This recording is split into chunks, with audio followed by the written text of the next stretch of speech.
এইখন উদ্যানত কোনোবা মায়ে যদি শিশুক লগত লৈ এই উদ্যানলৈ আহে আমি কোনেও 1 টকাও ফিজ ল'ব নালাগে।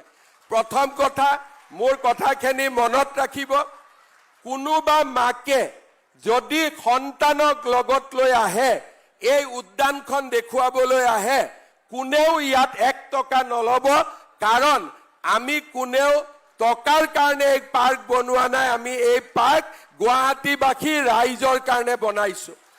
দ্বিতীয়তে ৰাতিপুৱা সময়ত যেতিয়া আমাৰ সিনিয়ৰ সিটিজেন সকল ইয়াত খোজ কাঢ়িব আহিব, ৰাতিপুৱা 9 বজালৈকে মৰ্নিং ৱাক কৰিব আহা কাৰোৰ পৰা কোনেও 1 টকা ল'ব নোৱাৰিব।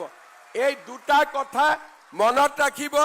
ৰাতিপুৱা 9 বজালৈকে এইটো উজান বজাৰৰ ৰাইজৰ সম্পত্তি, গতিকে এইটো উজান বজাৰৰ ৰাইজৰ সম্পত্তি, সেইকাৰণে ৰাতিপুৱা 9টা বজালৈকে মৰ্নিং ৱাক কৰিলে ইয়াত কোনেও 1 টকাও ল'ব নোৱাৰিব।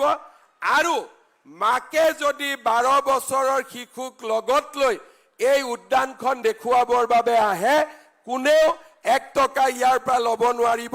এই দুইটা পৰামৰ্শ দিছো।